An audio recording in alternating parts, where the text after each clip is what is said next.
All right, so you're here because, let's be honest, Yeah. the big story this week, Huge. Donald Trump on the Joe Rogan Experience. It's the only thing people are talking about.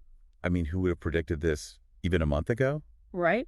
We all know Rogan doesn't usually go anywhere near politics. And especially not politicians. So this is a big deal. It is. But it's not just that Trump was on the show. Right. It's the format and everything. The way Rogan does his show. Totally different than like a Sunday morning show or a cable news interview. Oh, yeah. Definitely like way more laid back. Casual. And of course, Rogan has this massive audience. So let's talk about that. Like, how does Rogan's approach change things?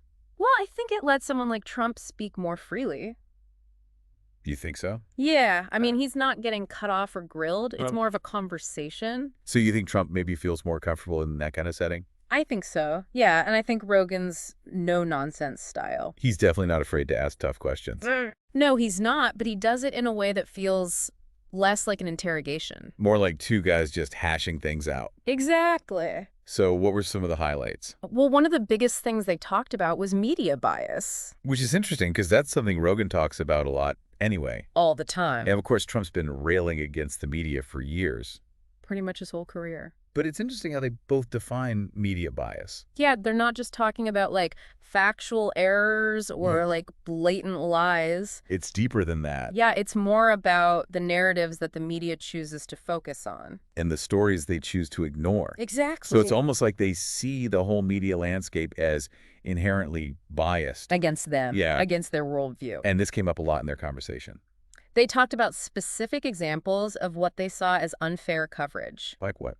Well, for example, Trump talked about the way the media covered his rallies. Yeah. He feels like they focused on the spectacle and the controversy. The soundbite. Right, but ignored the actual message he was trying to convey. And the people who were there supporting him. Exactly. I mean, do you think maybe this frustration with the media Oh, totally. was part of the reason Trump went on Rogan's show in the first place? I think it was a huge factor. Because Rogan has this image of being outside the mainstream media. An independent thinker.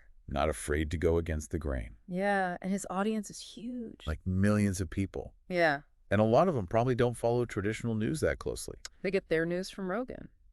So for Trump, this was like a way to bypass the usual media gatekeepers Exactly. and talk directly to this massive audience. People who might be more open to his message. Yeah, potentially a lot of people who don't normally pay attention to politics. Right.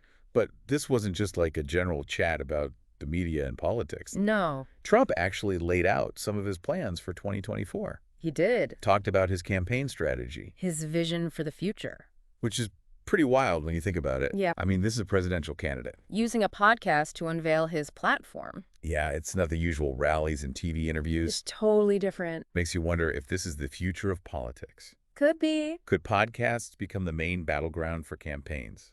I think it's definitely possible. Because this interview showed how effective it can be. Definitely. I mean, it created a ton of buzz. Everyone's talking about it. People who never would have watched a Trump rally or a CNN interview. Now they're hearing his message. And it's not just the reach, it's the format, Yeah. that casual conversational style. Allows politicians to come across as more authentic, Human, maybe even a little vulnerable. which you don't really see in those traditional media appearances. Oh, you don't. Okay, so something else they talked about that I found really interesting. What's that? Cultural shifts, Uh, especially free speech and censorship on social media. huge issue.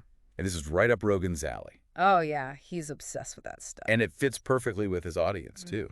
They're very concerned about these issues. So Trump was able to tap into that. Yeah, make a connection with people who feel like their voices are being silenced.